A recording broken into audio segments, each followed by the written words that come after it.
Well, hello, guys, and welcome to another edition of the Woke Africa Show.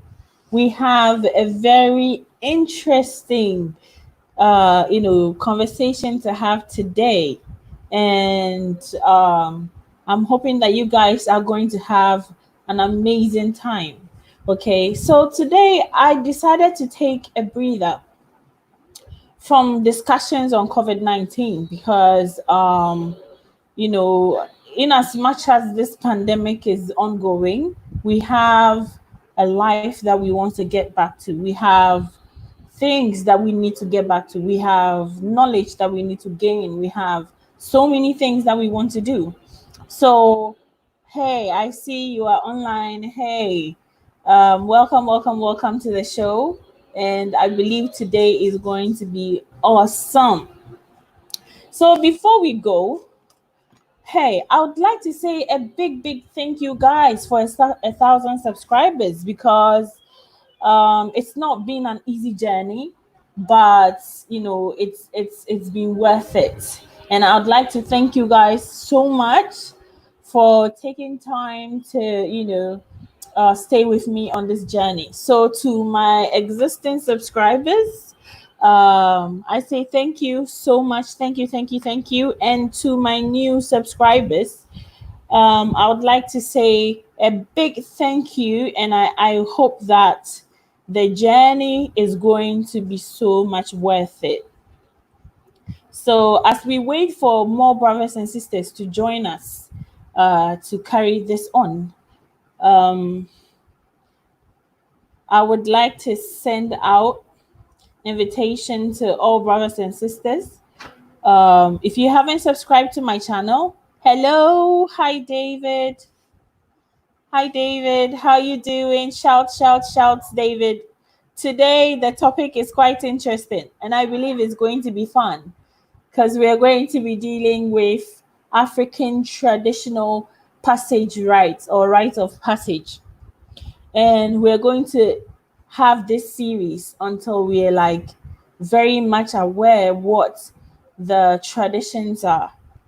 So I'm going to share this live to invite people to join. So, David, I hope you can also share to invite people to join us. So that's what I'm going to do now.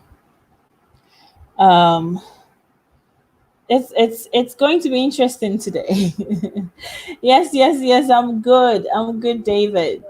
I'm very good. I'm very good. And how are you? How are you doing today? How are you doing?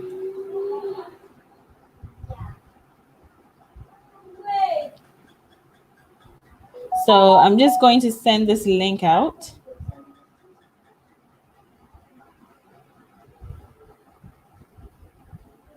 I'm just sending this link out and invite fam to join us.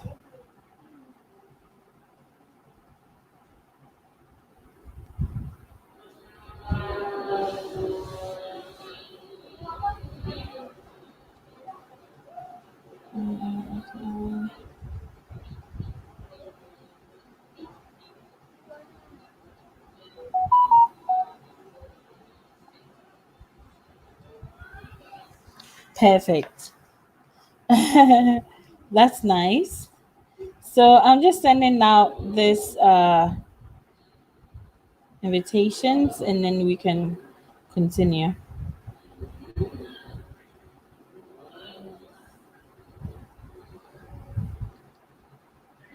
All right.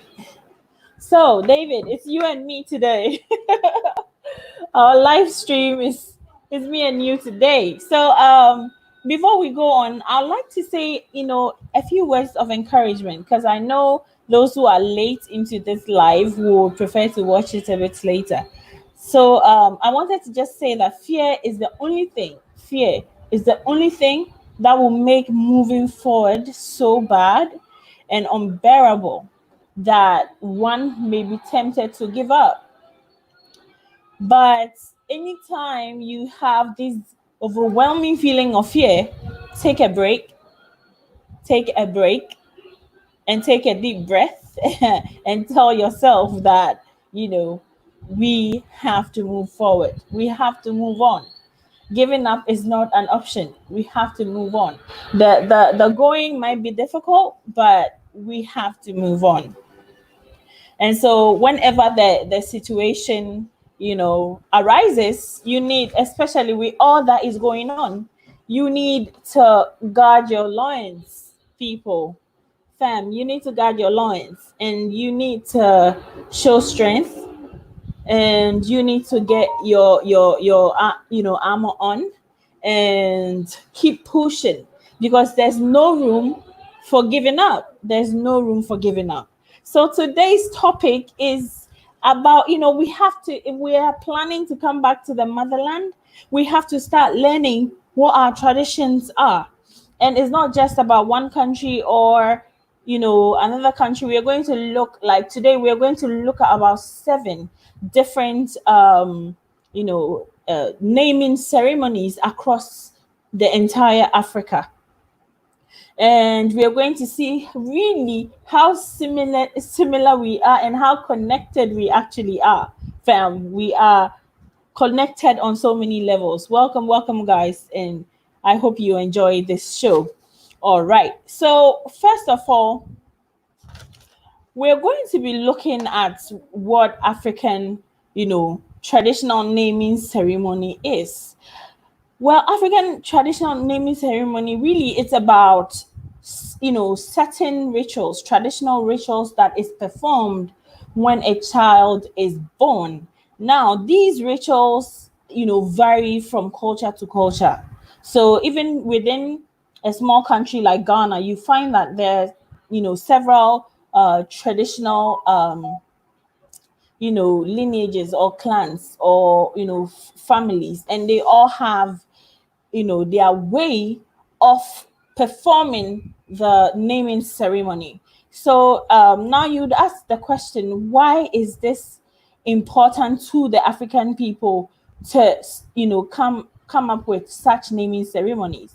Now the import of the naming ceremonies are to, one, to ensure that the baby is introduced to the larger community, because the baby is going to be born into a society. And in the African traditional society, the naming ceremony kind of like introduces the baby to them and say that it is my child, but it is also our child. And that is what African people believe. So the naming ceremony is a way of introducing the child to the tradition of the society, the people of the society, and the entirety of it. So that is the import of the naming ceremony. Another key important point is also another opportunity for the child to be blessed by the clan head or the traditional family head of that particular society. So naming ceremonies are very important, and as you're planning on coming back to the continent, you might actually want to know some of these things so that you can have the privilege, or you can have the opportunity to partake in this traditional culture that most people in Africa are kind of like letting go gradually because of Christianity. So after introducing the child to the extended family, it goes to the larger community. So the larger community also gets the opportunity to be introduced to the child. And above all, it confers, that is the most important thing, it confers a name onto the child. So that is when the child is given a name. And in the patriarchal societies, the name will come from the father side. The father will decide the name of the child. In a matri- in a matrilineal society, the name will come from the uncle or the auntie of the child. So the name given to the child have an enduring influence on their personality and their upbringing. So it is believed in the African traditional religion that when you give, hey Abby, good to see you. Good to see you. Thank you so much, David. Thank you so much, Abby. Hey, you always know that the Woke Africa show is always about a conversation. So if you want to join in the conversation, I'm going to put the invitation to the link, the link uh invitation right here, so you can call in and tell us what you know about your own naming ceremony, African traditional naming ceremony.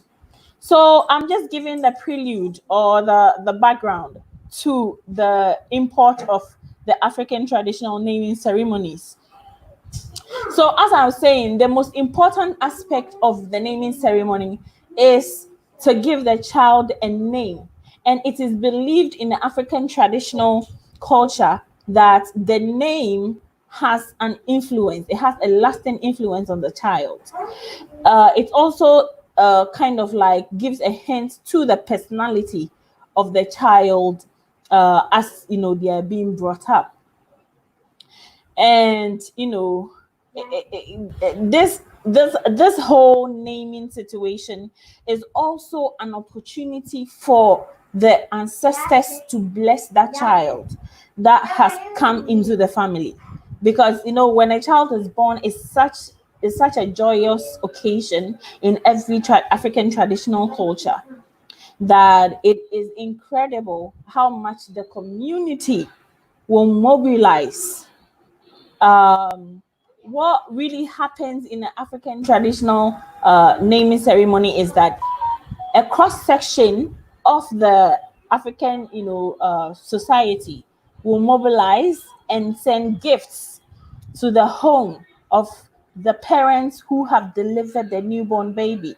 So imagine how beautiful it will be when you have your child, that people will line up to come and see the child, to come and bless the child, and to come and gift the child. That is the most beautiful aspect of it all to me. It's amazing. It's amazing.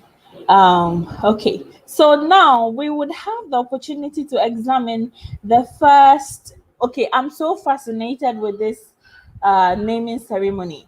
I don't know if it's because it's outside of Ghana, but we'll be looking first at the Umtata naming ceremony. Umtata naming ceremony among the Umtata people of Southeastern Cape of South Africa.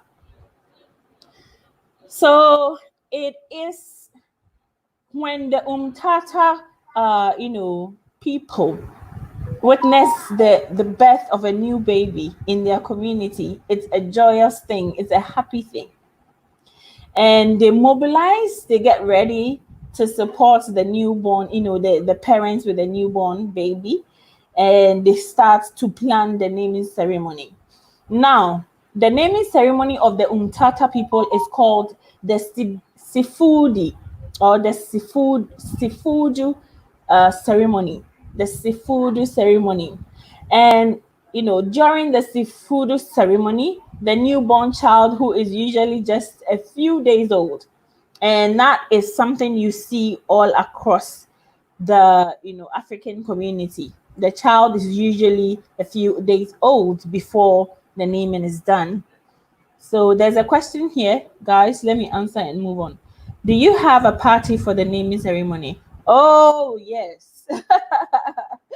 Oh yes. I'm telling you, there is a party for everything in Africa. There's a party. Look, there's a party for funerals. So for naming ceremonies, you can just imagine there is a party for everything. But it's mostly dependent on which culture you're talking about. If you're talking about the Ghanaian culture, is different. If you're talking about, let's say, Kenyan culture, you might find some differences in there. Some is a big party, some, well, a Nigerian naming ceremony, a Ghanaian naming ceremony. West Africa is a big party. I don't know much about East Africa, but definitely food and drinks will be there in abundance.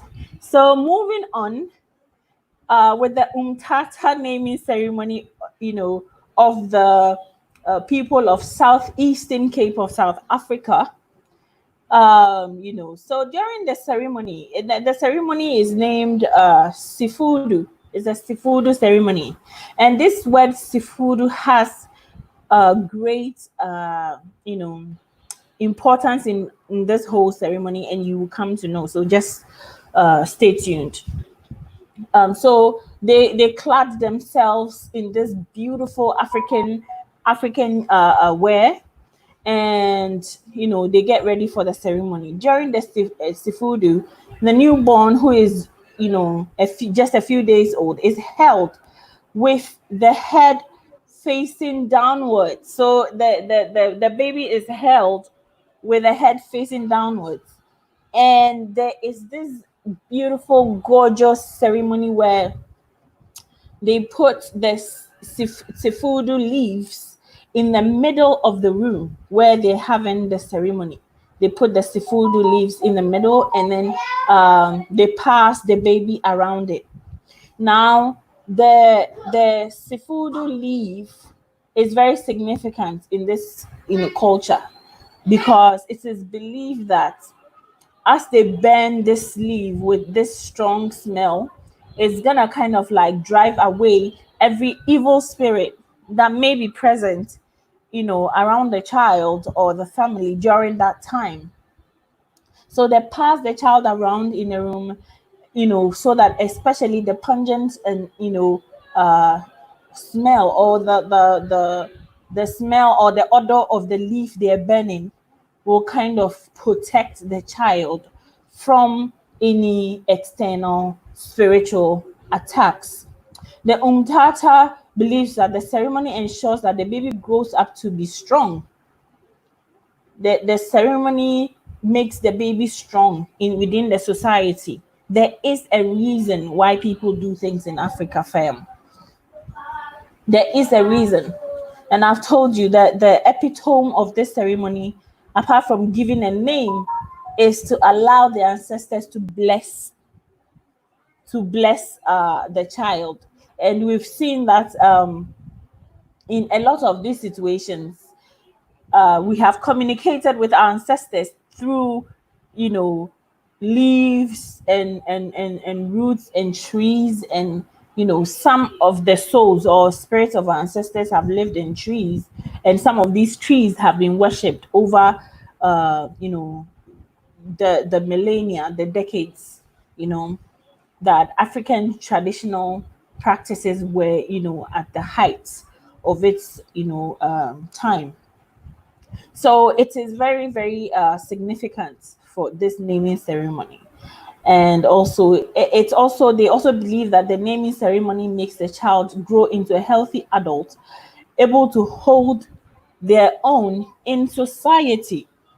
So, the modeling and the preparation of a person to face life and its realities and be able to conquer it starts right from birth. Starts right from birth. For an African traditional, culture, it starts from birth. So, secondly, we can look at the naming ceremony in the Congo. And I love this because it kind of brings out how, the onslaught of the Christianity has kind of like erased most of our culture. So in Congo, it's predominantly Christian. So the prevalent religion is Christianity. So a newborn child is given a Christian name. And I'm telling you, this is across Africa. It's not just in the Congo. It's not just in the Congo. And during the naming ceremony, the baby is also given, two other African traditional names, in addition to the Christian name. and the ceremony is actually done in a church, and the names are given, and the names are often chosen by the maternal uncle, because I think it's a matrilineal system. So if it is a matrilineal system, then as I told you before, the name either comes from the mother or the uncle or the aunties, and so that is the situation over there. Um, so the names chosen reflects an event surrounding the birth to serve to carry on the family story. So sometimes, it depends on, and it's not just in the Congo, I think it's across Africa. Some people do or name their children uh,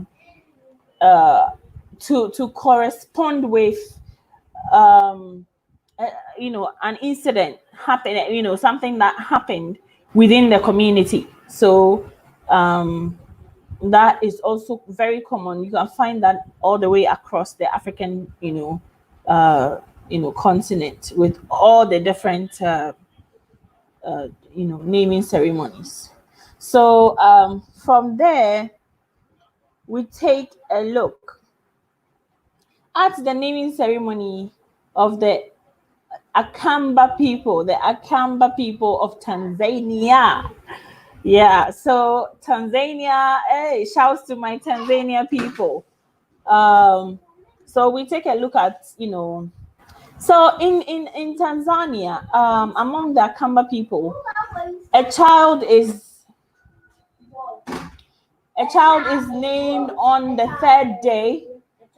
A child is named on the third day following their birth. So they have like a specific date, and right from birth, as soon as the child is 3 days old, as soon as the child is 3 days old, um, um, I'm sorry. Oh God, I'm sorry. I need to. It's okay. It's okay. I'm sorry, darling. Sorry, darling. I'll be with you soon, okay? Thank you. Sorry. I'm sorry, guys. Oh, I try. Honestly, I try to not have them come around here, but it's not something that I'm being very successful at. So, yeah. So the newborn is regarded as a spirit and not a complete human being. A goat is slaughtered in appreciation of ancestral spirit for the gift of the child and the fertility of the parents. Okay, so in within amongst the Akamba people of Tanzania, they believe that when the child is born, the child is not human yet. The child is still considered as a spirit that has come from the ancestral world to come and stay with them. So they believe that the child is a reincarnated ancestor, who passed on and came back to them. So some of the rites that they have to do to ensure that the child doesn't go back, the child stays, is that they slaughter a goat and perform these rituals to thank the ancestors for giving the gift of the spirit, coming to them, and also for making the parents fertile enough to be able to conceive, to bring this ancestor back to this world. So the announcement of the new baby's name by his or her grandmother or an elderly woman relative is the climax of the ceremony. So after they've performed all the rites, and I like this because it confirms the belief that our ancestors goes and come back to us. It confirms the belief that the ancient ones go and then they come back. Kylie, come, please. Stop crying, okay? Stop crying. Come on.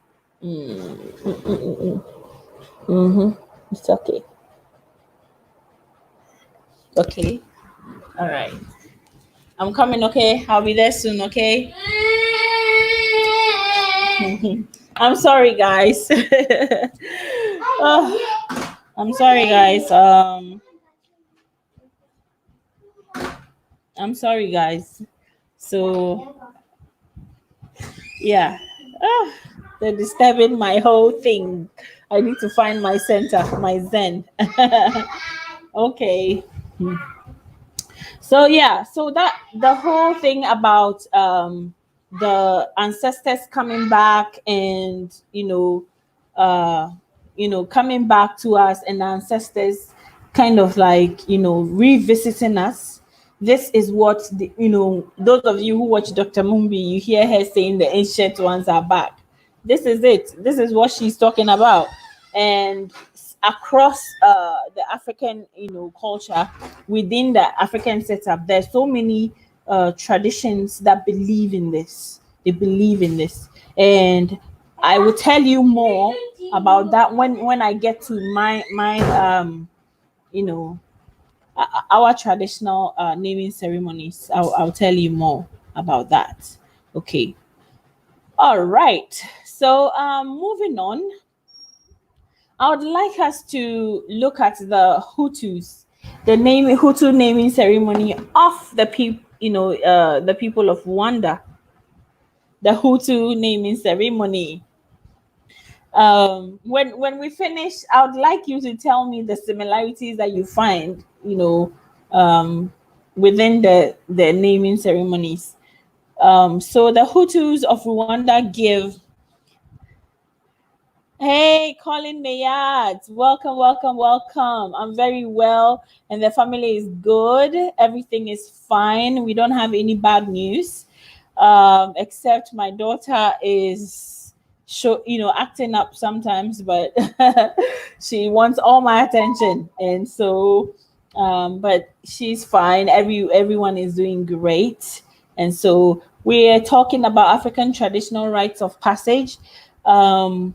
I know there's a lot going on about COVID-19 and about our collective struggle, but I do not want to,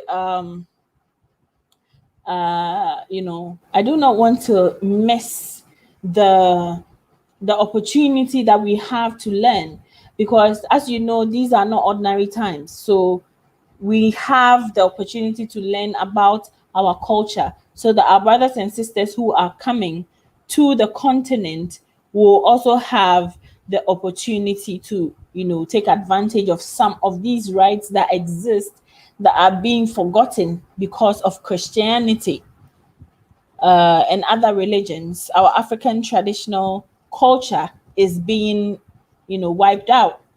And so by treating some of these topics, it will help our brothers and sisters coming home to, try and explore areas in that sector as well. So that is it. So we're dealing with the Hutus. We've already examined the Umtata naming ceremony. We've already examined, the people of Western Cape of South Africa, and then we are now on the Hutus of Rwanda. So the Hutu of Rwanda give a name to a newborn child on the seventh day after its birth.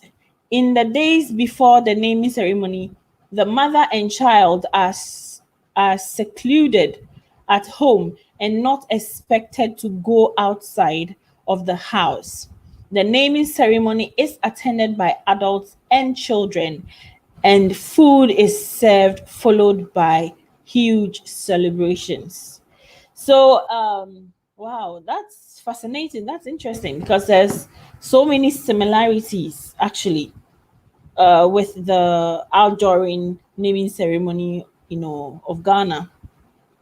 Because, and I think that if you study across the African traditional culture, you realize that there is always the waiting period before the naming ceremony is actually carried out.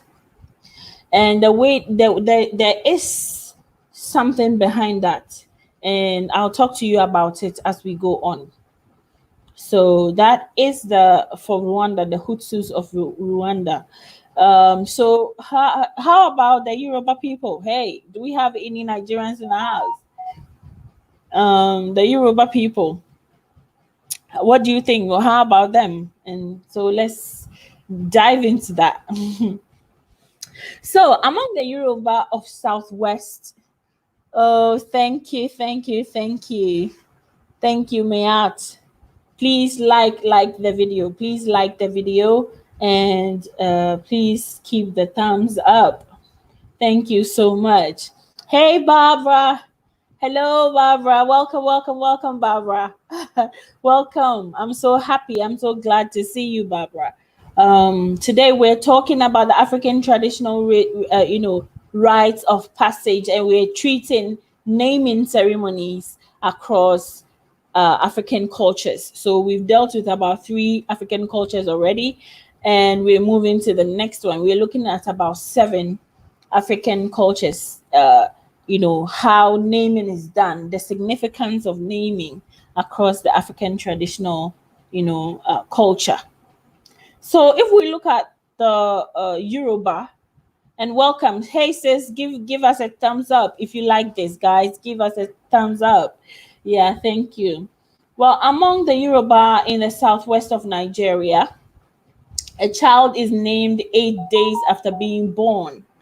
So please take note of the days, because there's a significance to that, and we'll be discussing that right after I'm done treating the different cultures across Africa. So a child is named 8 days after being born.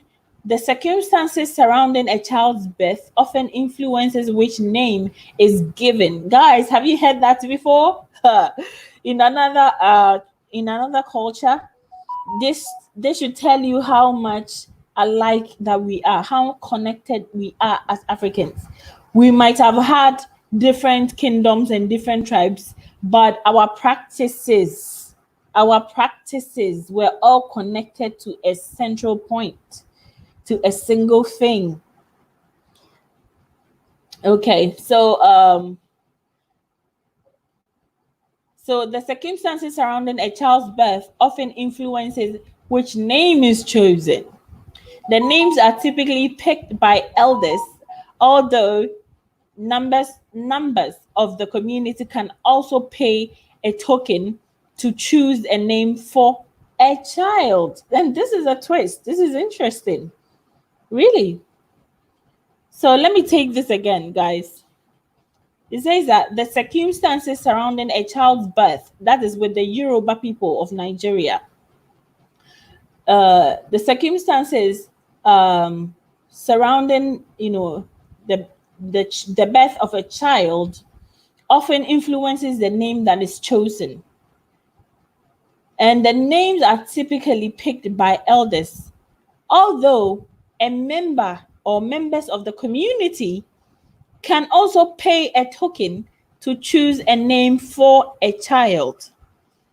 The ceremony is presided over by an elder, take note of that, who is often a grandparent of the child. Prayers are offered using traditional items like salt, water, palm oil, honey, kola nuts, and dried fish. Hey, there is a reason for all of this, and we'll be looking at it as we go. So, and dried fish. So, first of all, there is a structure to this. So the child stays indoors for about 7 days. And after the 7 days, a name will be chosen for the child among the Yoruba people of Nigeria. A name will be chosen for the child. And that name is usually, that name comes from the circumstances within which the child was born. Okay, all right. Calling on me out. Yes, yes. I will definitely take a look into the Maasai tribe and see what they are all about. So I'm glad we're treating this topic because we're going to go culture specific and find out. Oh, you have Maasai in your DNA. Woo! The Maasais are such a cool people. Like they're just, very cool. I love their culture and I love the way they're active in their culture and how they have held on to their cultural beliefs till date. So the Maasai are one of the best tribes in Africa, and I must say this, I love the Maasai, and I think that we'll be delving into their culture as well. But I'm going to treat them. I think I would include the Maasai in my analysis today. So thank you very much for sharing that information, calling on me out. Thank you, thank you, thank you. Um, your tree name is Abena. Okay, okay. Your tree name is Abena, and so I'm going to be calling you by that, Abena. So thank you so much. Yeah. Yeah, so the name is selected in amongst the Yoruba people after the 7 days, uh, depending on what the circumstances surrounding the child. So if there was hunger when the child was born, that can influence the name given to the child. If the parents had suffered so much in being able to conceive or bringing a child to to this world, then I'm sure the name is going to kind of signify that in situation. If the parents feel like the child has come into their life and so many good things have happened to them, they will name the child according to that situation. So that is what they mean by that. And then, any member of the community can pay a token to the family of the child and name the child. So that is a very interesting twist. And I would be really grateful if Yoruba subscribers, if you watch this video later, if you're not with us and you watch this video later, you can give us, some information about what informs, that, in the naming ceremony or in within the culture. And there's a prayer offered to the child, and offered using traditional items like salt water, palm oil, honey, cola nuts, and dried fish. And these are like salt is, it's an element of life. Water is an element of this world. Palm oil, honey, these are like uh, items that have direct relation to our African society. These items are, part and parcel of our tradition and our culture, and they all have significance. Um, they all have significance in the tradition. So some of them are used to ward away evil spirit, like salt. Water is used as a cleansing agent. Palm oil is supposed to make the life of that child smooth. Honey is supposed to make that child taste good, a good life, have a good life, and fit into the society. Kola nut is used as a welcome kind of gift for whenever you go to visit someone in the African tradition, the Yoruba tradition, you are offered kola nut. And the kola nut is to welcome you to, is also medicinal, is good for men in terms of erectile functions and all that. So it is seen as a very key part of the culture, and dried fish that you never lack and stuff like that. So these ceremonies really do have significance in or across the African cultural society. So please keep that in mind. So we're still in Nigeria, right? Nigeria is a big country. It's a big country. So we have to tell you about more than one culture. Okay. So let's see about the Edo people. And let's see if there are any significant, some key differences or similarities. So excuse me. In the traditional Edo society of Nigeria, here we go. Society of Nigeria, a name is chosen for a child only after traditional healers. Hey, listen to this. This is even new to me. A name is chosen for a child only after traditional healers have revealed which of the newborn's dead relatives or ancestors have reincarnated. Woo! Guys! Okay, let me take this again. I'm excited because hey, all of this rich culture is hidden away. It's just wasting away because of Christianity. Okay, let's go. So the elders pray for long life and good health for the new baby. In addition, to blessing the parents, so they pray for the baby and then they bless the parents as well. A coconut is broken and its water is shown to the mother as an emblem of the mystery of life. This is totally different. Hello, Zerubbabel. Welcome, welcome, welcome, Zerubbabel. I can see you. I can see you. I can see you. Okay, so welcome to the Woke Africa Show. Please subscribe. Please, please, please subscribe, guys. Please subscribe. If you're here, support this channel. Let us grow. Let us get to the point where I can be supported and bring you amazing, shows and amazing videos. And I can't do that on my own. I can only do that if you support. So please subscribe and let's do this. So like I've been blown away. My mind has been blown away, guys. Has been blown away. So a name is only chosen for the child after a traditional healer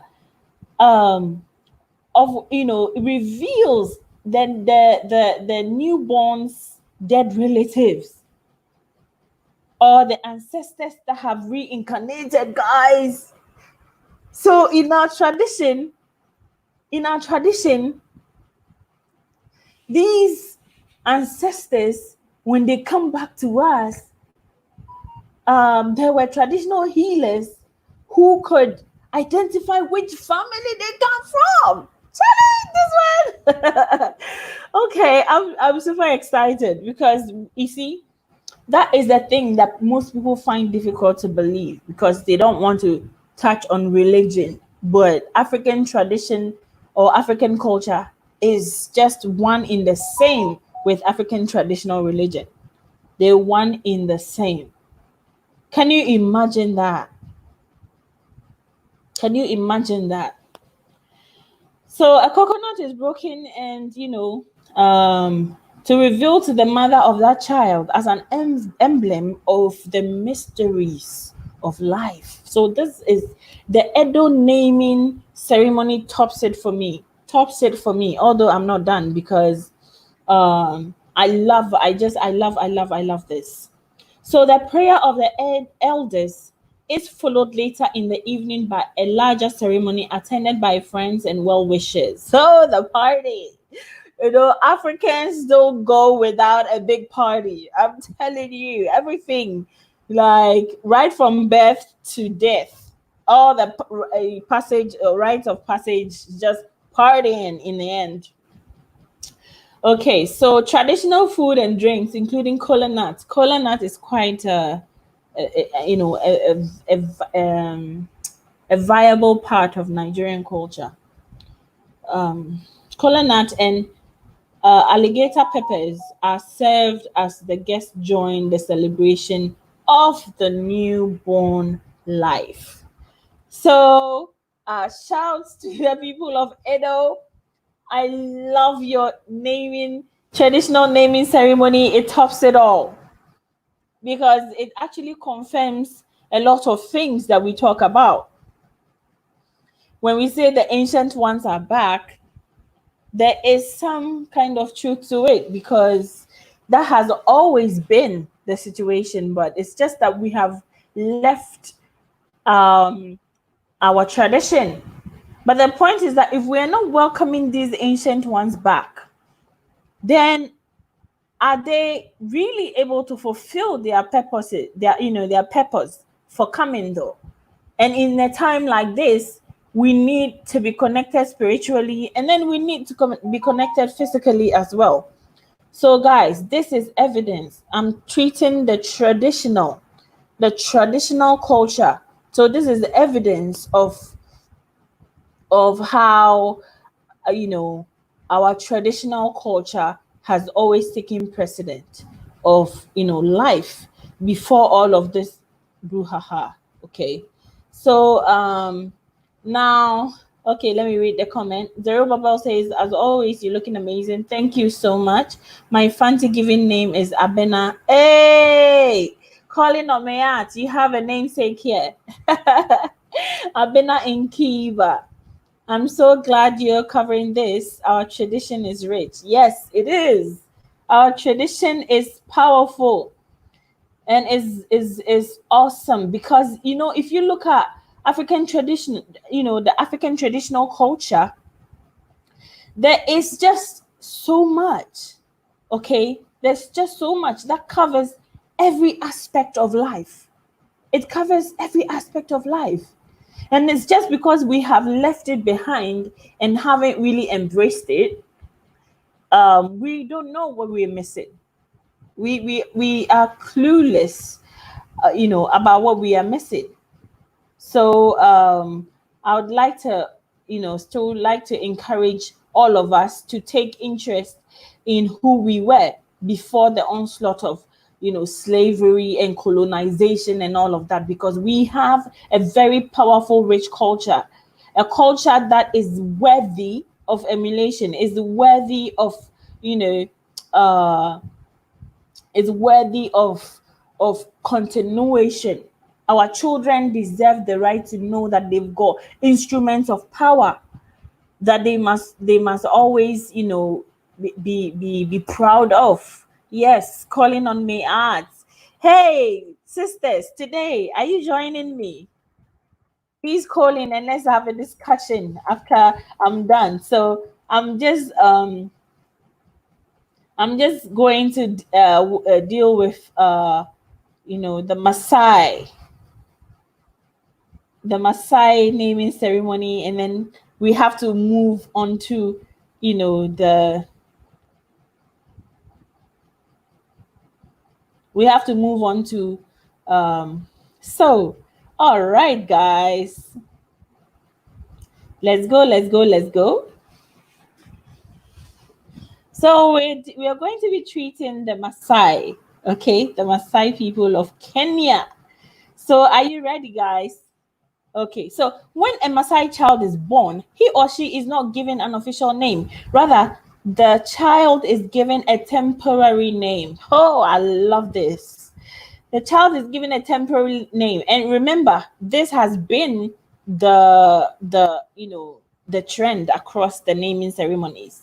Your name is kind of, there's a weight on giving you an official name.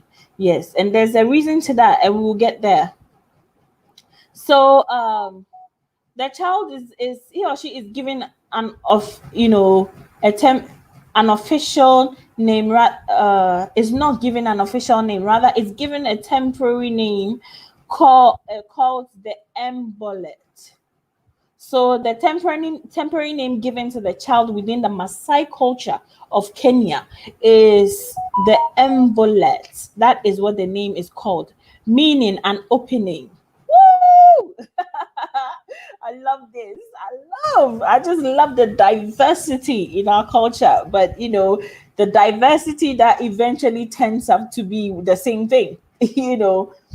Um across, it turns out to become a singularity at the end. It's amazing. Okay, so the child, from the day of his birth until the naming ceremony is held, the child will be referred to using the Embolet name. Maasai children are not all the same age when the naming ceremony is held. So I think that, depending, okay, what it says here is that depending on their family clans, some children may be as old as 3 years before the naming ceremony is done. Charlie, this is a serious twist. Serious, serious twist. This is a serious twist. I'm loving this.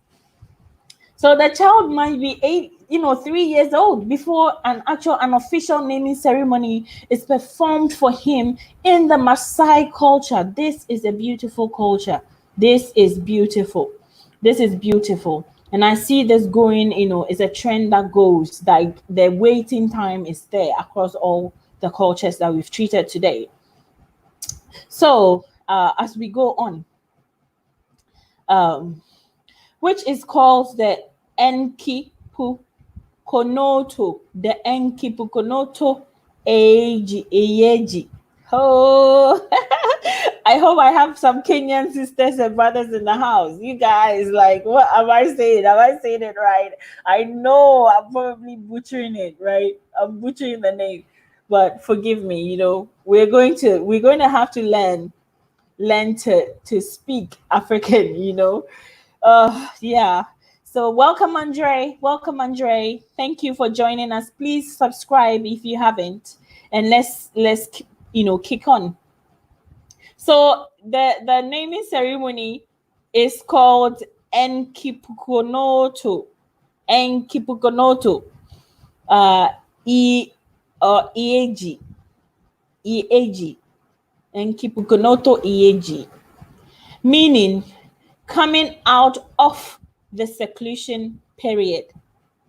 Okay, so that seclusion period may go all the way to up to 3 years old, and you come out through the Enkipukonoto Eag ceremony.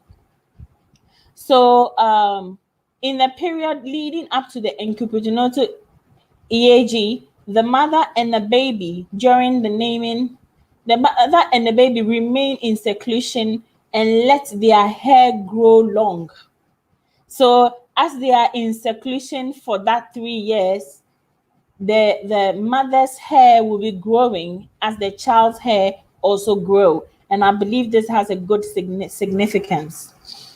During the naming ceremony, the hair is shaved off to symbolize a fresh start in the life of the child. And in this case, I think the mother too. Woo! Yeah, you got that Kenyan in your DNA, sister. You got that. You got that. That is amazing. So the shaving off of the hair symbolizes a fresh start, or a fresh start for the new life that has been brought into the community. Yeah. For the kids, that grow fond of their embolet name, they are given that name permanently. So if the child tends to love the name, they're given that name permanently. And it is so gorgeous to even read this. Okay, so the high points, the key takeaways for me in this is that the child is given an embolet. So after giving giving the child an emboleted name, so it could be anything. And I'll treat the Akan traditional culture naming ceremony, so you would see the similarities. It's staggering. So after the embolet, and the embolet can last as long as within 6 months to a year to 3 years, the child will be given this new name, but it's not the official name of the child. So after 3, to an extent, it depends on the culture. So if the culture is after 7 days, then that's what happens. If your culture says after 10 days, then that's what happens. The child is now given an hey, enkipukonoto, eiji, enkipukonoto, and the enkipukonoto becomes the official naming of the child. So, which means coming out, means that the child has come out. It becomes the official name of the child, and within that time of seclusion, the hair of the mother is growing and the hair of the baby is growing. So by the time they do the enkipukunoto, the child shaves, they shave the head of that child to signify the beginning of the new life for that mother and for that child as well. So I have treated 7 different traditional cultures and naming ceremonies. And so keep noting the differences, because that is when our conversation is actually going to start. So Andre, hey Andre says, I like to put Andre's comment up. Says, I was supposed to be in Kenya now. If they cancel the flights from Atlanta, I'll be there soon. Yes. So you can, like, this is some of the beautiful things about our culture. And I don't even know why the whole African continent has just let go of this beautiful culture, and they're following this so-called Christianity, and they're calling all our traditional practices as evil. I don't get it. But I understand though, because at a point I had also drank the Kool-Aid, people. At a point I had also drank the Kool-Aid. So if the awakening doesn't happen to you, you would be missing out on this. Kylie, thank you so much. I'm still in my video. Thank you. I'll be with you soon, okay? Okay. So if you don't study the the African traditional culture, you would really not know what you're missing. And I'm telling you, we're missing a lot. Okay. So Colin on Mayat says, I was supposed to be in Ghana. Oh, guys. So are you ready? Are you ready? Are you ready for the Akan traditional naming ceremony? Because guess what? I am a Khan.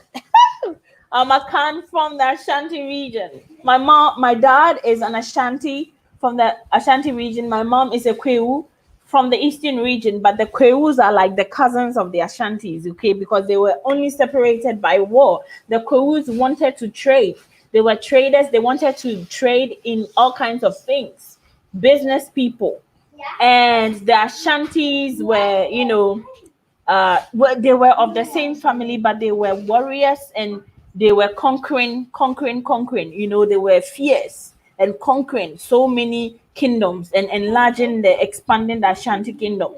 So at a point, the Kwewus decided to break away during the time of war, and they kind of like became they kind of like became the target.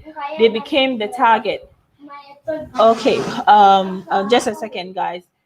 Kylie and please, I've told you I'm doing a live video. So be understanding and wait for me. I'll be with you. Okay. Do we have that understanding, ladies? Thank you very much. And don't come out. Okay, you can have it. Don't come out again to disturb me. Please. Do we agree? Okay. Thank you very much, guys. Okay, bye-bye. I'm sorry, guys. I needed to put this on the table because they're not going to stop. Yeah, so the Kwewus run to the Kwewu Mountains in the eastern region. So whenever you come to Ghana, you should visit the Kwewu. It's a very, popular hotspot for all kinds of party and carnival. And so the Kwewus and the Ashantis have a long-standing history. Till date, we have the same clans, we speak the same language, and it's the same thing. So that is the history. So that's where I'm from. I'm part Ashanti and part Kwewu. I'm part, warrior tribe, and I'm part business tribe. So that is it. So in the Akan, we're going to treat the Akan traditional naming ceremony. Okay. So when a child is born, and I'm not going to read anything because this is my culture. So when a child is born, there is announcement. Uh, the traditional or the parents inform the head of the family, that is the ebusuapeni, is informed that the child has been born. Then once the ebusuapeni is informed, the other family heads, the sub family heads are also informed, because there are other families aside from them, within that make up the entire clan. So the clan head will inform all the family heads that a new baby has been born. Now, when the child is born from day one, from the hospital or from the traditional healers, or from they are brought home and they stay indoors, the mother and the baby are kept indoors. Yes, yes, yes, awesome. The mother and the baby are kept indoors for 8 days.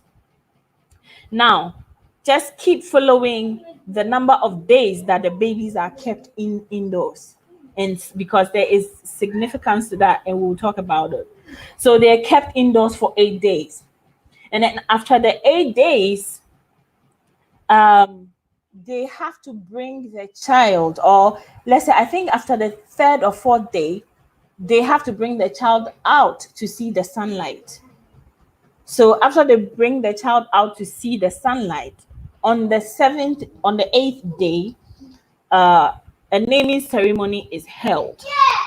Now, because Ghana is also predominantly Christian, although it's a traditional naming ceremony, there is a pastor, represented, and there is the traditional setup done.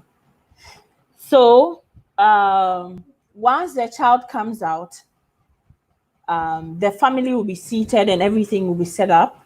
Then the head of the family is the one that introduces the child to the ancestors and informs the ancestors and thanks them that the spirit that they sent to them has arrived and has come to live amongst the living.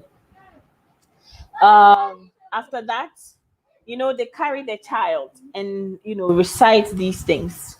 And after reciting this, and the libation is poured, and the libation is to thank the ancestors for one, giving fertility to the parents, for bringing the soul to the family, and the ancestors are thanked for that.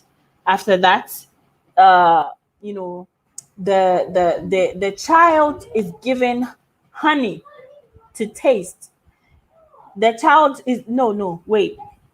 So after that, they put a drop of alcohol on the tongue of the child, and then they put a drop of water on the tongue of the child, and then they tell the child that know the difference between these two liquids. They are all plain, they look the same, but there's a difference between these two liquids. The significance of this is that when you see the truth, call it the truth. When you see lies, call it lies. Hold on, fam. What is wrong? What is wrong? Okay, so you guys, Kylie, please go in and wait for me. Let me finish. What is happening here? Okay, so go and buy it, please. I'm having live, guys. Can you not do this today? Kylie, please. Okay, thank you, guys. Thank you so much for your understanding. I'm really, really grateful. Kylie is just not taking it. So, thank you guys for sticking around. Okay, so the significance of putting alcohol and water on the tongue of that child. Of course, once the alcohol goes in, the child reacts, and once the water goes in, the child reacts. So they tell you, "Way ayensa, way yensu." So fita fita. If you see something that is white, it is call it white. If you see something that is black, call it black. There's a difference between black and white. And as a significance to the fact that when something, when you see the truth, call it the truth. When you see a lie, call it a lie. When you see a spade, call it a spade. And when you see a fork, call it a fork. And that is the significance of, dropping, putting a drop of each on the tongue of that child.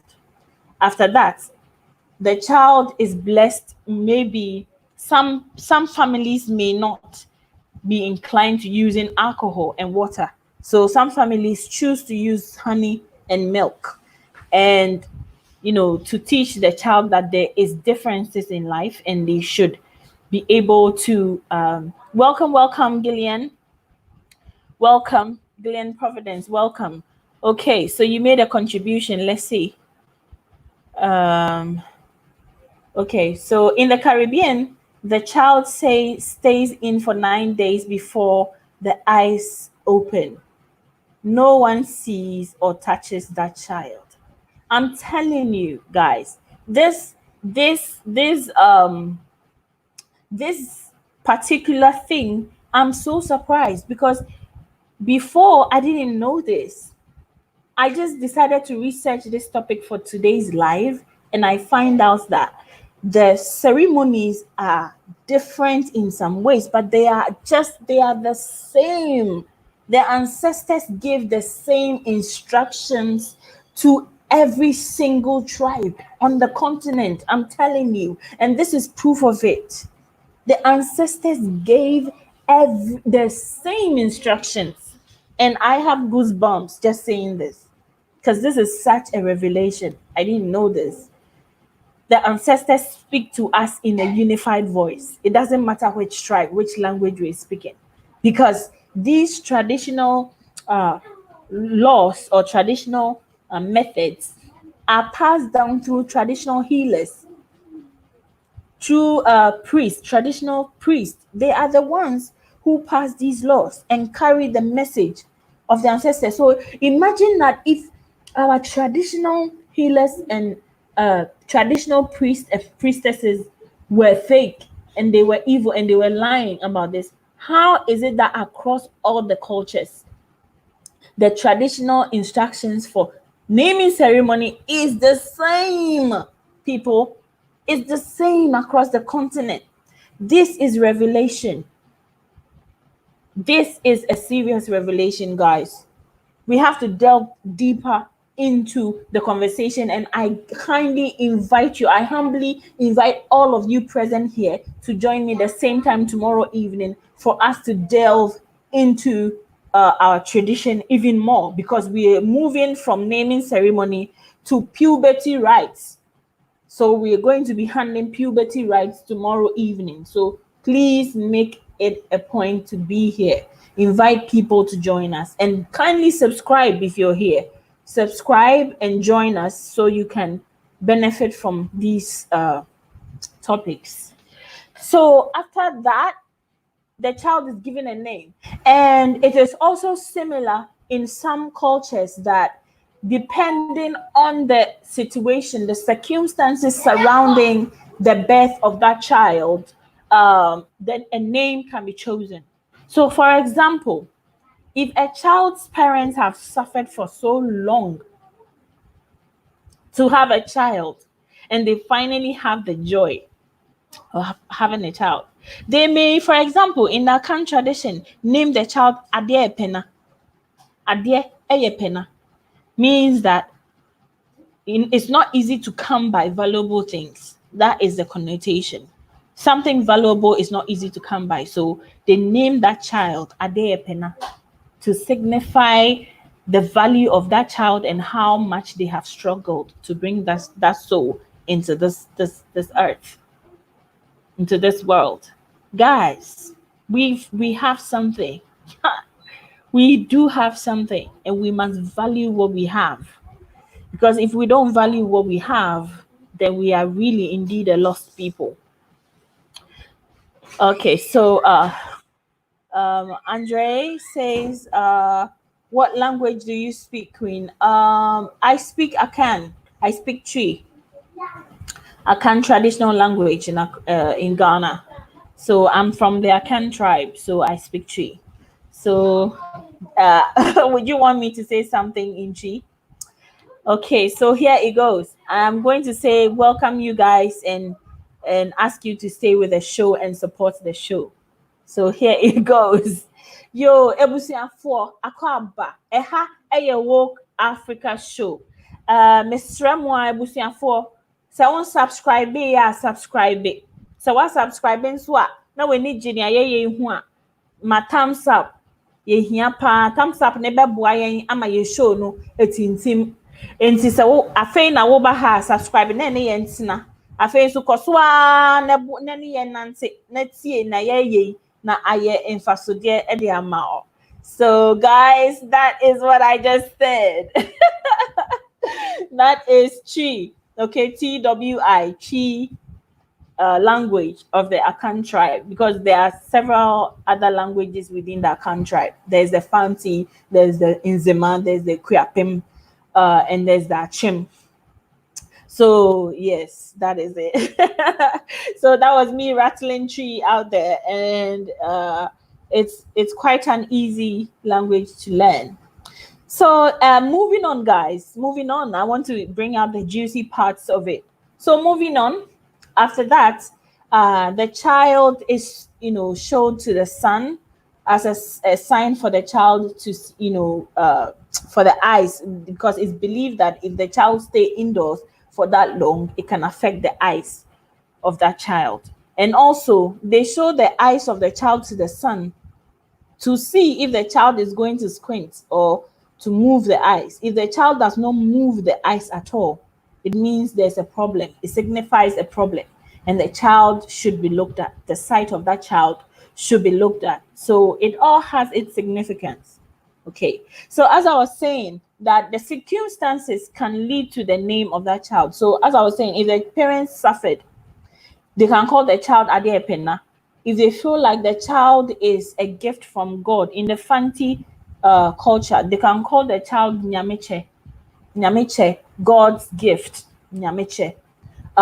If the child is, let's see what. Okay, so if the child, was born, it depends on when. So within that first 8 days that the child is not born, like the amulet of the Maasai people, the child is given a name, a name. It's not temporary though, because the child carries that name as well, but the day the child was born. So in that traditional culture, the day a child is born gives that person, that child, a right to be called by some name. So if you were born on Monday, you're called, if you're a boy and you're born on Monday, you are automatically called by that name before your naming ceremony is actually done. So you can be called Kojo if you're born on Monday, if you're a boy, and you be called Ajwa if you're a girl, you're born on Monday. On Tuesday, it could be Kwabena, and if you're a girl, it's Abena. On Wednesday, it is Kweku, and if you are a girl, it is Ikua or Kukua in the Fanti tribe. In the Ashanti tribe, it is Ikua. If you were born on Thursday for a boy, you'll be called Yao. And then if you're a girl, you'll be called Ya. If you were born on Friday and you're a boy, you're called Kofi. If you are a girl, you're called Efwa or Efia or Efwa, depending on the tribe. Oh, NEJ Lives Lover. Okay, you were born on Wednesday. So you are Ekua if you are from the Tree tribe, and if from the Fanti tribe, you'll be called Kukua. In the Nzema tribe, you'll be called Ekuba. So it's the same. It's the Akan tribe, Akan tribe, but we've got different clans within it. So The language varies depending on where you're moving to, towards the east or the west or the center. So you'd be called, if you were an Ashanti, or an Ashanti, you'd be called Ikua. Ikua. So hey, kudos, guys. If you know the day you were born, put it up and let me tell you what your name will be. So we have Life's Lover Ikua here, and she's saying, I'm Jamaican. I changed my name after I visited Ghana. Whoa, that's amazing. But you know something though, the Jamaicans, have really preserved their culture, and a lot of the Jamaican traditional practices is like mirror to that of the Akan traditional practices. So it is really believed that a lot of the Jamaicans, are very closely related to the Akan tribe in Ghana, but also to so many other different tribes in Africa, because this thing they did, and maybe Enije can tell us more about it. I hope you call in, because this is a time that I need you, my people, to come up and tell us about the culture, what the little you know about your culture. It can be explained, we can discuss it. So, Enije, if you would have us, you can call in. That is the link to the show. You can call in and tell us about the similarities between, but I think that is even a topic we can treat. But yeah, so it's also believed that when you're given that name on the day that you were born, guys, it's also believed that, okay, so a comment just came in from Andre. Let's see what Andre is saying. Yep, we have. I'm Jamaican as well. We are very similar to West Africans, even in terms of personality. Yes, that's what I was talking about. That's what I was talking about. You know what? The reason why, let's say, African Americans are so diverse in their DNA, like, for example, an African American may be like 50% or 30% from Western Africa, 20% from Eastern Africa, 5% from Central Africa, and then maybe 10% from Northern Africa, and all of that is how they just took people away. So if you are on this plantation and you are all speaking the same language and they don't want you to revolt or something, they take half of you, they dump you with another tribe. So if someone is speaking a language like, let's say, Yoruba, they put one Yoruba here, they put one Akan here, they put one Kenyan or Maasai or something here. Then so at the end of the day, the cultures interlaced so much. They interlaced so much. That is what has had influence on the reason why, that DNA, your DNA is actually telling you a story. It's telling you a story of how you have been separated from your loved ones, how you have been placed among strangers, and how you have been able to embrace and loved these people and intertwined, and how your stories are like woven together to build you, to mold the very special African person that you are today. So our DNA is telling a story, and that is a story for other days or another time.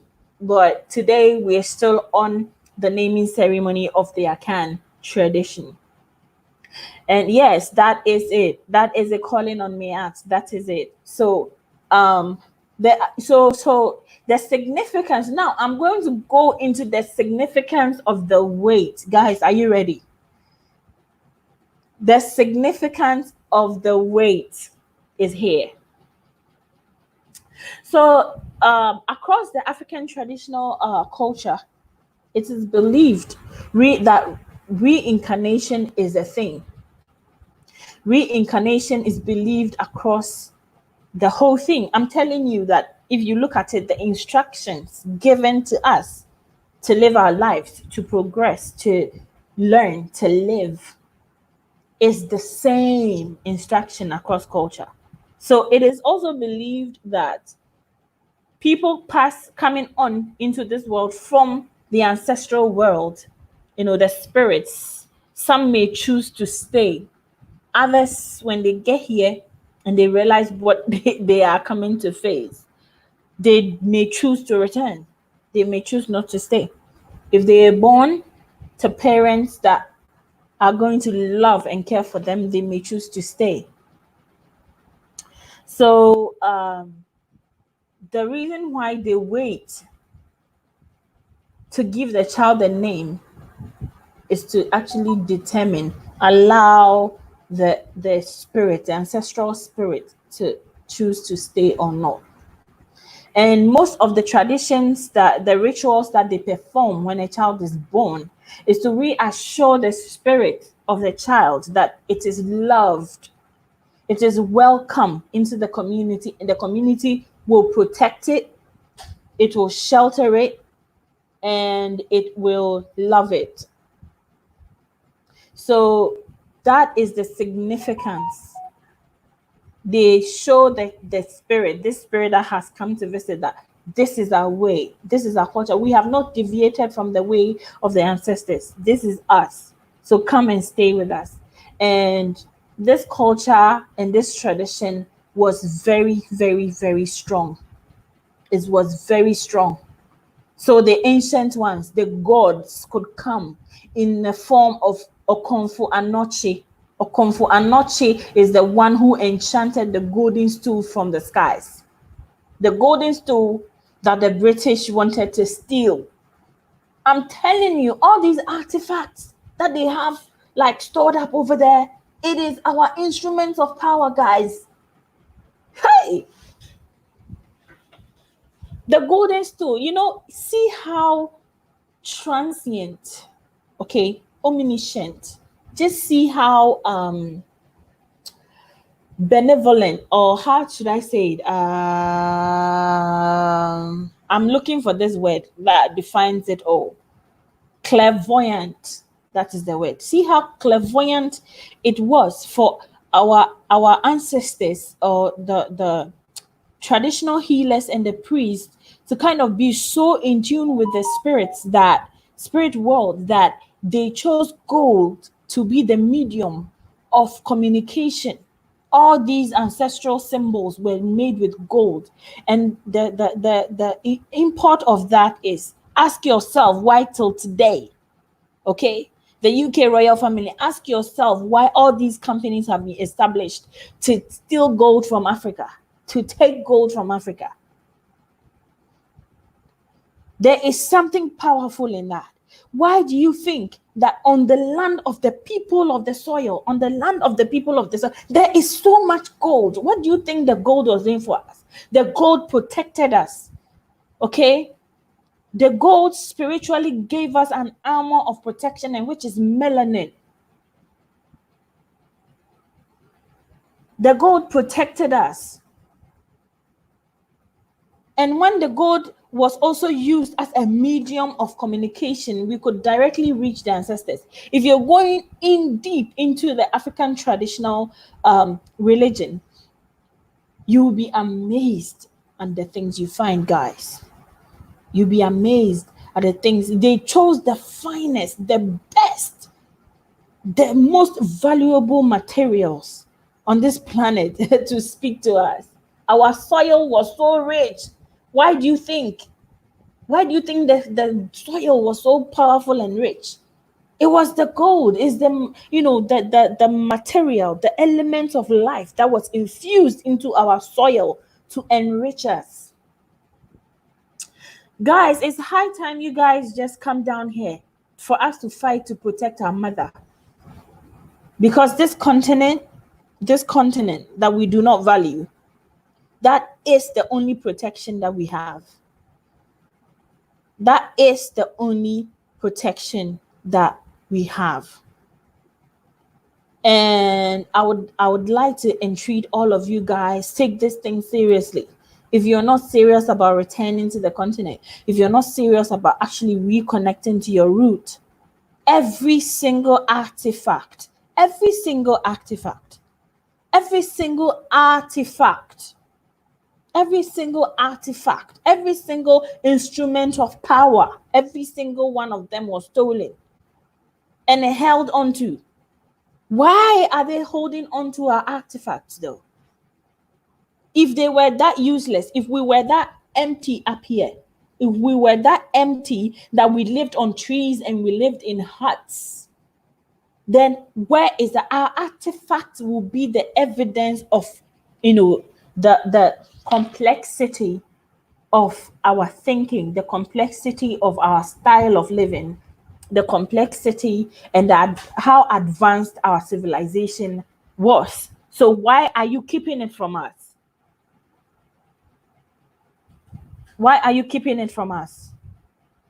Guys, these are the questions we must ask. Because once we discover how powerful that we are, once we discover how powerful we are, and we still are, we're just dormant, guys. We are just dormant. But if we allow ourselves to be activated, it is such a powerful thing to know who we are, guys. It is. It is. No one is saying that it's always been rosy. Yes, I have personally had issues with blood sacrifice because the ancestors really never asked us for anything. The precedent of blood sacrifice is what brought so much challenges, but our ancestors are loving. Our spiritual gods and goddesses, they are loving. They want us to prosper. Why would they want us to be killing each other for them? So we can take out the good things, and we can take the good things and we can take out the bad things, and we can refine our culture to be of benefit to us. I'm telling you, in Ghana, when a Christian dreams and they see their grandparent or something, their ancestor in their dreams, they go to church and say, I break you, I destroy you, this and that, because they think it's evil. How sad, really. Really, really, really, how sad. Really, how sad. And guys, we need to go back. What city are you from? Are you in? I'm in the city. I'm in Accra. So please excuse me. Yeah. So these are some of the things that we must realize. So it is across every culture, as you saw in the naming ceremonies, that every single culture has these similarities. They wait, they perform the ceremony, they welcome the child, and then they introduce what life really is about to the child. Right from the beginning. And after that, they party. They party to show this new spirit that you're welcome. Then the training for the child to become a useful member of society begins. Guys, it begins. And you know what? In this series, I'm going to be treating African traditional cultural values. Because guys, you don't want to be missing that. You don't want to be missing that, because you know what? If our men are being feminized, if our men are being I wouldn't even call that.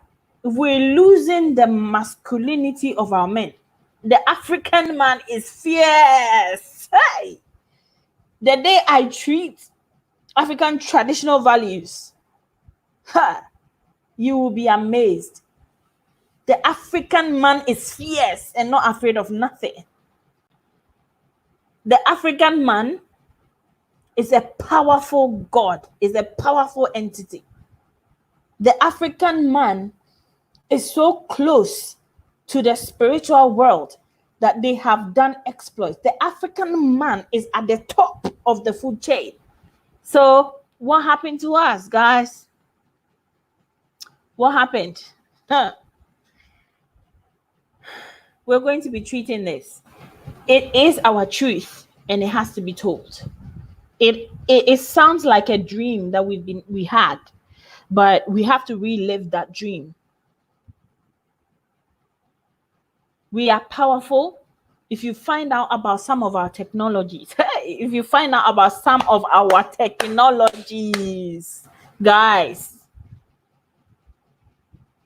and they say we don't know nothing. They say our brain, our head is empty. Let them talk.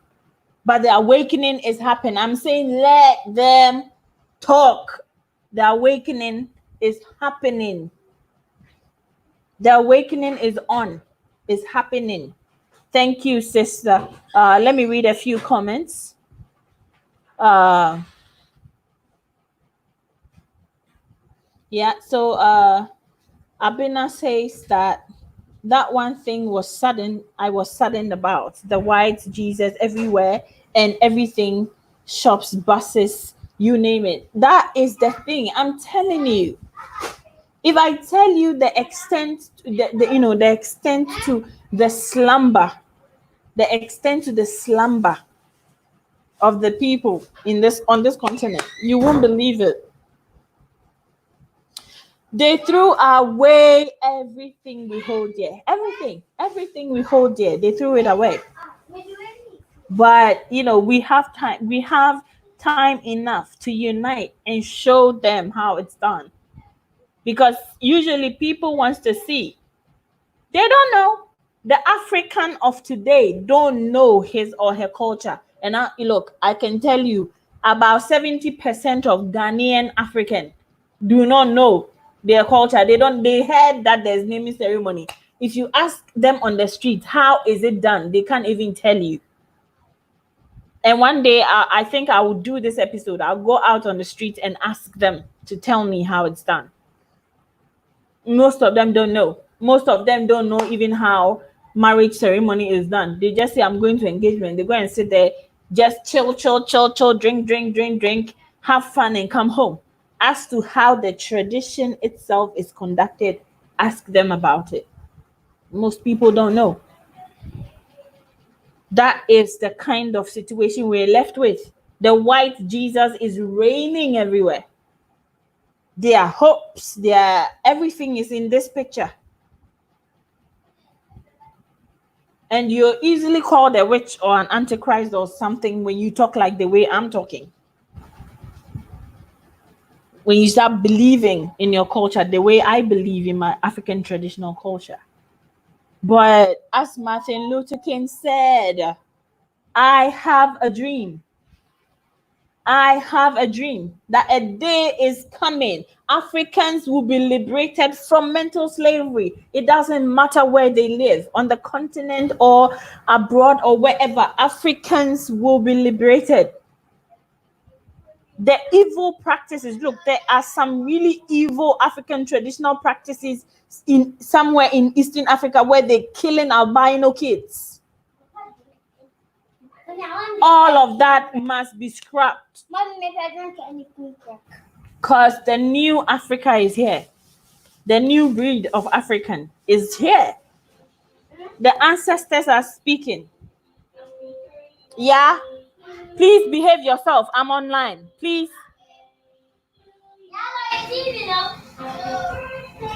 So I'm sorry. Today my girls, I have a daughter and a niece, living with me, and today they're just messing with me all day. So forgive me, guys. But you see, this is our story. That then when that day comes, the day of reckoning will come. And when that day comes, all God's children, the Most High's children, every single one of us, the creator of heaven and earth, I'm talking about Chediampon Kwame, Onyankopon, Chediampon Kwame. I'm not talking about the white God. I'm talking about Chediampon. That is what he's called. Chediampon, Onyankopon Kwame. That is the name of the maker. It's not these ones that they call. So, and that's something that I'm going to do. I'm going to find out the name of God. So when you pray, you know who you're calling. You know who you're calling. You know that you're calling the God of the Kemetic people. You're calling the God, our creator, the most high creator. The one who told us that he can communicate with us through the medium of gold. And we started the technology to refine and to remold gold. And they came in and then they took everything and told us that we were nothing. The most high Onyankopon Twediampon Kwame. That is the God I speak of. That is the most high that I speak of. So I'll take this. Jamaica has lost touch with birthing and naming traditions, but we still have Kumina, which I love. The drums just do something to me. Yes. As soon as you open your mind's eye, and then you start to see, you start to reconnect, you start to be able to feel the vibration of the ancestors, of the creator coming to you, vibrating within you. When you hear the voice of Trady and Ponkwame speaking with you, that is the feeling. It's overwhelming. It's a feeling overwhelming. I will never forget the first day I poured libation and apologized to my ancestors for the neglect and for the disconnection and everything. I had a dream, and a dream that felt like I was in a trance, and I saw that somebody had owed me so much to pay me back. They paid me back with a bucket full of gold bars. And I'm not the superstitious type. No, I'm not the, religious cool type. So I was like, okay, what just happened? And I understood the message of that gold. I understood. I had struck a chord in that prayer. I had touched a chord in the ancestors, and they communicate with us through the medium of gold. Guys, if you don't have gold, as a black person, you should have gold. You should wear gold. You should wear gold. You should have a piece of gold jewelry. You should have a piece of gold jewelry amongst your things, because it connects. Why do you think the royal family is after the gold? Which royal family? Look, if you go to Ashanti Kingdom, the king is always adorned with gold during every ritual. Why do you think it's like that?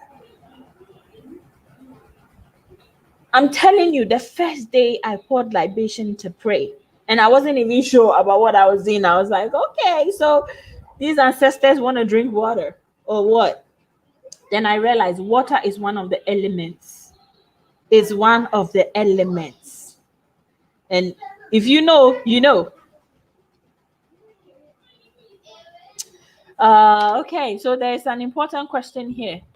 What are your thoughts on divination? My thoughts on divination is that, just like any other culture that can be infiltrated by good and bad, I do not like the divination of blood sacrifice. I do not subscribe to that. If you are involved in any African traditional religion and you have your incantations, you have your way of worship, that is understandable. But the minute you cross that line, for me, I do not subscribe to that. I don't care if it's chicken you're sacrificing, if it's goat you're sacrificing. Personally, Ejewa, I don't subscribe to anything bloody. So it is important for you to know that I do not. Okay, so Ben Ado Israel is saying Jamaica is ready for the rise because the Prime Minister humbled himself and beseeched God on behalf of the nation. Treasure that man. Okay. Can you please elaborate a bit on that? Because if it's the same old Jesus you're talking about, then it's nothing new. So if it's the same old Jesus, then it's the same old Jesus. There's nothing new. So please, if you want to return to African traditional religion, just remember water is enough for your divination. Water is an element. Fire is an element. Earth is an element. Wind is an element. So you should find out what is your your choice. You know, you can use water, you can use alcohol for your divination, that's fine, but I do not cross the line into the bloody stuff. I don't subscribe to that. You know, there is good and evil in this world, and you have to know, if you call on your ancestors with water libation, they will hear you. So why do you need to go to the extra mile of all of that nastiness? So be careful if you're practicing that kind of, you know, because there's power in everything that you're practicing. There's power. And remember, what the measure that you're giving out to nature is going to return that measure back to you. Because if you don't know, there are certain, you know, shrines that can perform all kinds of rituals for you, whatever you want to do. You want to kill somebody? Okay. If you call the spirit of an ancestor that is clean and is holy, and you ask that ancestor, you give that sacrifice to the ancestor to carry out that duty for you. You want to murder somebody, or you want to take somebody's husband, or you want to do you know, take blessings from somebody, after that spirit has performed that wish you have, because there are laws, there's spiritual laws. After that spirit have performed that ritual or that carried out that task for you, is coming to get you for forcing it to carry that thing out. So people who go into dark magic and all of those dark things, it is give and take. You can pray to the ancestors and they will empower you. They will help you. You don't have to be evil. And that is a sign to show you that our ancestral spirit is supposed to be clean and it's supposed to be good. So once you decide to delve into those areas, you should be prepared that a visitation will be coming to you. So stay light, stay powerful. You see, it's the whole thing is just to empower us as Africans to be strong and to be awoken and to know the power that lies within us. It's supposed to do us a load of good, to bring fertility, to bring richness to our soil, to prosper us. But there's also the other side, and it's wrong. So I would urge you not to venture into the dark arts. And if you are venturing into the dark arts, you know if you're venturing into the dark arts. There is the light arts and there's the dark arts. You know if you're venturing into the dark, you know it yourself, because the ancestors will speak to you. They will bring you dreams. Okay, so if you believe in what I'm saying, give me a thumbs up, guys. Just express it. Give me a thumbs up. Share this video. Talk about it. Help this channel grow, because we have a lot to talk about. The entire African community, we have a lot to talk about. So if you're venturing into the dark arts, you should know that there is always a price to pay. And you know that. If you're presenting somebody's child as a sacrifice so you can make money, it is coming right back at you because you're going to get it. Ask those people who are involved. Sometimes they have to sacrifice their kids. Why do you think the ancestral or the spirit realm would demand their own children? It's just because you killed somebody's child. You must give back. You have to give back. So if you want to get into this kind of art, you should study it. You should know what kind of divination you want to get into, and you have to keep it on the light, because that is what ancestral spirits are about. They want to come and help. They want to come and bless. They don't want this chaos. And there was a time ago that Africa was so prosperous that the land and its culture was full of thanksgiving and jubilation towards our ancestors, towards the creator, the almighty creator. There was that time where this land was so rich and the people in it so happy and full thereof, that when they came and they wanted to conquer us, they had not seen such rich people full of knowledge and culture and tradition. They said, if we break them, we have to break them. They planned it to take our religion. You think I'm lying? You think I'm lying? You should join my WhatsApp page, and some of these materials are just available to you. They came to study the continent. Did you think they just came and started taking us as slaves? They came to live with us, guys. They lived amongst us. They studied us. They knew. Why do you think they took our instruments of power? Do you think they just came in and saw some statues and say, hey, let's take these statues and take them and keep them? They gave you Jesus, but they took everything that you have. Why do you think? Why do you think? It's high time Africans we rise up and realize who we are.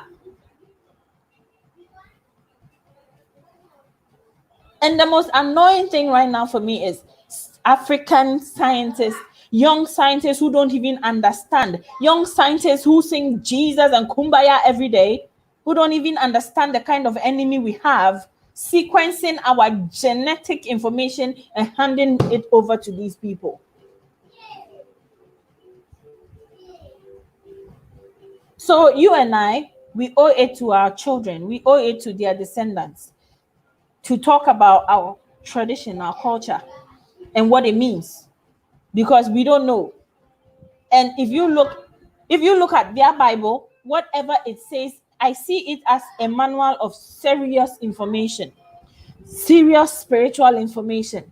I don't think they even saw it this way, because if they had seen it that way, they wouldn't have even included so much of what the Bible contains, because the Bible, I see it as a well of information, a well of knowledge that, prophecies that were meant for us, that some people think they can take, just as they've taken our identities. They mix with us a little bit and then they fight and take everything that belongs to us away from us.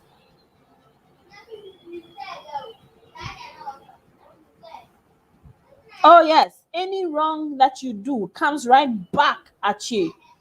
Andre, please send me an email to the Woke Africa Show at gmail.com. It's in the description box after the end of the broadcast. Please send me an email, and I need your WhatsApp contact in that email, and then I will just add you to the group. We do a little bit of vetting because we really want to know that the person joining our group is actually Black and is interested in things African. So please kindly email me, and I promise I will process everything and add you to our WhatsApp page. We have so many Africans from different walks of life stuck right now. Africans who are being called. And if you have this serious edge to come home, hey, they're calling you. Don't take that lightly. It's the calling of the ancestors. I told you, after treating this, naming ceremony, I have been amazed how the instructions have been the same across board. let me lock, I'm knocking on wood right now, because like I'm knocking on wood, because why have we not seen this? Why have we just let this go? Why have we just let this go? This is who we are, guys. This is who we are. You have a drop of melanin in you. It is information that is in your genetical code. Okay? Just see how everyone is trying to kill us. Why do you think that? Why do you think everybody is trying to kill us? Do you think these people care about people who have no value? If we are so valueless, why should they care about us? Why do you think they want to kill us? Why do you think so? Guys, through sterilization, through vaccines and HIV and Ebola and whatever they create, allegedly. We have to talk about it, and we have to. So guys, today I'm not going to bore you any further, but I just want you to know that you need to start talking amongst your communities. Okay, we meet here online, and I know I have brothers who have bigger platforms and big platforms, but we started small, and I need you to subscribe. If you haven't subscribed, please subscribe, and let's keep talking. Give a thumbs up to this video if you've liked it. But most importantly, please take this information back to your community. Share this very live, because sometimes I ask you to share these lives, especially when the live has unlocked such information. Today, it didn't occur to me when I was putting the material together for today's show. It never occurred to me that the information given to every single I chose these countries and these tribes are random. I didn't put anything to kind of get, no, I just chose at random. And I'm amazed to know that the information downloaded to all of these tribes are like the same information, the same process. They're just a few twists and turns, but it's basically the same information across the continent. So we are not a displaced people, guys. This is our look. Come back home, take soil, mix with water, and put it on your face and say, I have come. Tell the ancestors you are here, because the information is the same. Do not doubt your culture. Do not doubt your tradition, because it is the same information across the African continent. This blows my mind. This blows my mind on epic proportions. You choose any African traditional naming ceremony and study it and find out if it is not the same. These are a people who lived on their own on the continent, in their own kingdoms, minding their own businesses, doing their own stuff, progressing their kingdoms and their people, but the information downloaded through these priests is the same information. Isn't that powerful, guys? You see how we are connected? We are connected on such a high level. Such a high level. So when I end this stream, guys, I think you should go and do your research, take your time and study. Yeah, powerful stuff. Powerful stuff. You should go and study, because you know what? It is in there. Okay, if you look in between the lines, okay, you see it. You see the silver lining. You see it in between. It's there.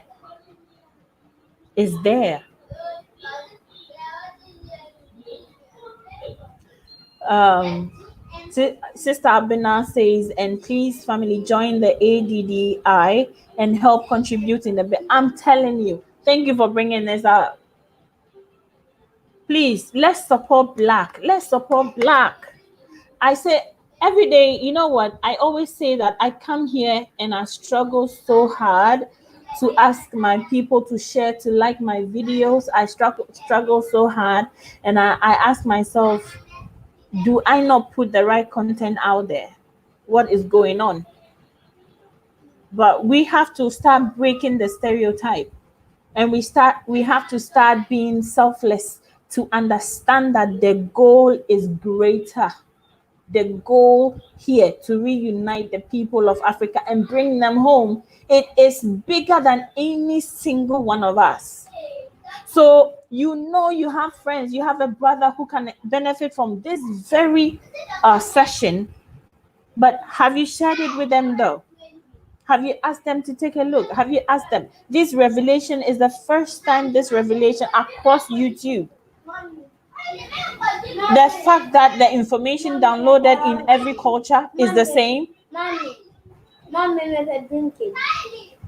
The fact that the information downloaded is the same across cultures and tribes is not being said anywhere. This is the only place, and we discovered it together, studying the culture.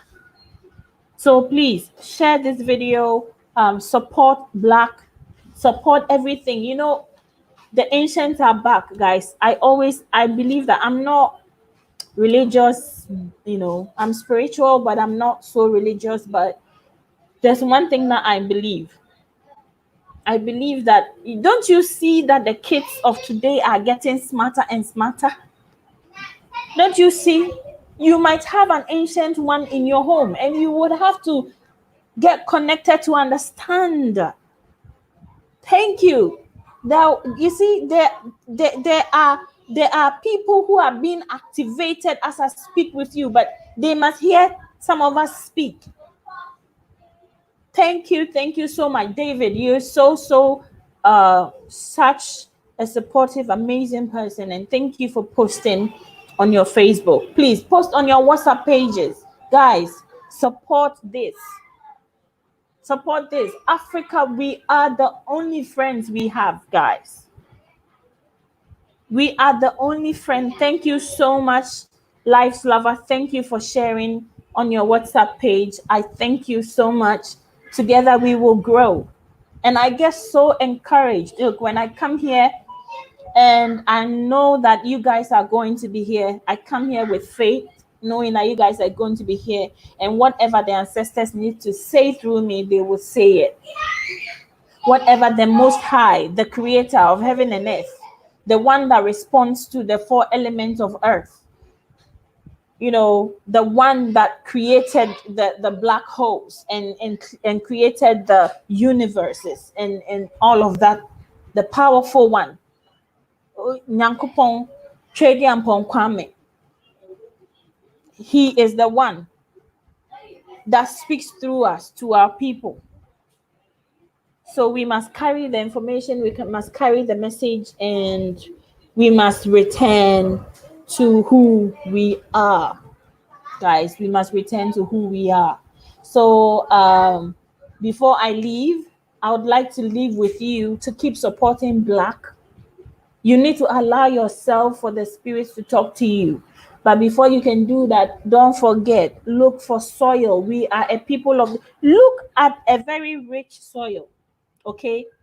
And compare it to who we are. We are people of the soil. I'm telling you, it doesn't matter if your complexion is lighter or what. We are a people of the soil. That melanin doesn't come cheap. Of all the people, don't you see how rare we are? Look at the globe. How many tribes or how many species can boast of melanin? How many of them? Is it the Chinese or is it the European or is it where? We are a rare breed. We are a powerful breed. We are a breed so powerful. We are the only race of people that our women have so many options with, even our hair. Thank you so much, David, for sharing on Twitter. I appreciate it. I appreciate it. I appreciate it. And we will get the message out there, people. We will get the message out there. Look, if we care so much about what we have within, we wouldn't even have to worry so much about what they are doing. Because you know what? We are powerful enough. When they send death, when they send the projection of death, we are powerful enough to return it. Guys, see the information that they send, the ancestors send, it is the same across culture. And nobody even know when these information were downloaded to these different cultures. But they are welcoming back the ancestors in the same manner across every single tribe. They give it different names. So see, the Maasai have the omeleto. The Ghanaian have the name of the week. So although your tradition, your name has not been given to you, you are called something even before you were named. You were called. Do you get it? Even before you were named, you were called already. Huh. That is the kind of tradition that we throw away. If you've been a Christian before, don't you remember that the saying that even before you were born, he knew you. But they say that for you to have some literal figurative kind of vision of that. But this is pure proof, pure fact. You are given in yes, this is pure proof that before you are named, before you are born, the day you are going to be born is already set. And when you come out, if you are it's Monday, you are called Ajwa. If you're a Maasai, if you're in Kenya or somewhere else, you're given a name, Omeleto, or another kind of name before your earthly traditional name is done. Thank you, Barbara. Thank you so much, Barbara. I'm loving you all, sisters. I'm loving you. I'm loving you, brothers and sisters. You're amazing. And we will keep having. So I'm seeing that the African traditional rites of passage is going to be a very powerful season for us. Yes, it's going to be a powerful series for us. And please don't miss it. I will be here same time each day to bring you. So the next on the topic, the next is puberty rites. So from puberty rights, we are going to delve right into the kind of training that we're given, the kind of cultural values that they were given till puberty, and what kind of rights were done to usher them from childhood into adulthood. So how about after we study that, you make your kids so proud? If you have any teenager or any child that is about to turn 16 or 18, how about we come together and we think of something beautiful to do for them, as ushering them into adulthood. That would be amazing, wouldn't it? That would be amazing, guys. So thank you so much for joining us. Thank you. It's always a pleasure for me to come and be with you guys because you're amazing. Thank you for all the support. If you haven't subscribed, please subscribe and click on the notification bell so that you don't miss any part of this series. Please click on the notification bell. I thank you so much for the support and keep believing, guys. Keep believing that we will wake up.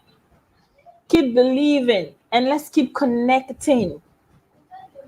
Please send me an email. I'll add you to our WhatsApp page. Let's keep connecting. We are powerful people. We need to unite. We need to start sharing wisdom. And we need to start communicating with ourselves. So I would like to thank you so much, David. You have been so supportive. Thank you. Barbara, I love you so much, sister. And I can't wait. You are so welcome to our Global Black family that I'm so excited to be seeing you in Ghana. Like, I can't wait. You have a sister waiting for you. with Abina Enije. I love your spirit. I love you so much. Calling on Mayat. Sis, you're gorgeous, you're beautiful, and you are so lit. Thank you so much. I'm thanking everybody. I'm thanking everyone who has been on this live chat. I thank you so much, Andre. Andre, thank you so much, Andre. Um, I would love to continue to hear from you, Andre. Please share this video on WhatsApp, on social media, and let's get our people informed. And Ben Adoben Israel, thank you so much. Thank you so much. For joining in. I really appreciate you guys. I really do miss some people, some old friends of mine who, were always on my live chat. Miss Teko, I miss you so much, sis. Please, I need to hear from you. I need to know you're okay. Terence Hill, um, Terence Hill, you know, um, Duncan. I'm sorry. It's just been so long. I've not heard from them, and I think I really love to hear from them again. So, you guys, Miss, all of you guys, you know yourselves, you know my squad, you know yourselves. So please let me hear from you. I'd love to keep staying in touch with you because these are the times where we must stick together. Everybody wanna kill us in China, in Europe, where but if we realize our value, then they would learn to give us some respect, guys. So thank you so much. I love you so much, and please stay safe because we need you and I. We need to make it to the future. They don't intend to include us, but we need to make it there because our ancestors have chosen us. The Most High Creator of heaven and earth has chosen us. And so we are going to push our science. We are going to push our technology.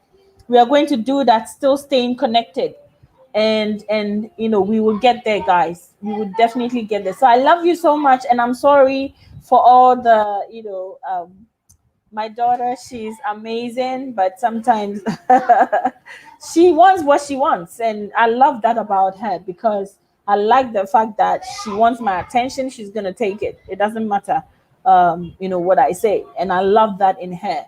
I believe she'll grow into a beautiful, fierce, you know, blessed girl who is on fire and doing her thing. So, thank you so much. I extend the same blessings to your children. I extend the same blessings to your children. If you spent your data and you stayed on and you made this session a success, I send blessings your way. May the ancestors, the Most High, work with the four elements of this earth: water, fire, wind, and earth, to bless you in your going out, and bless you in your coming in, bless your generations, bless your children and your descendants. So thank you so much, and please stay healthy. I love you so much. Mwah. And we'll meet again tomorrow to talk about puberty rights. Thank you so much, and I love you. Stay blessed.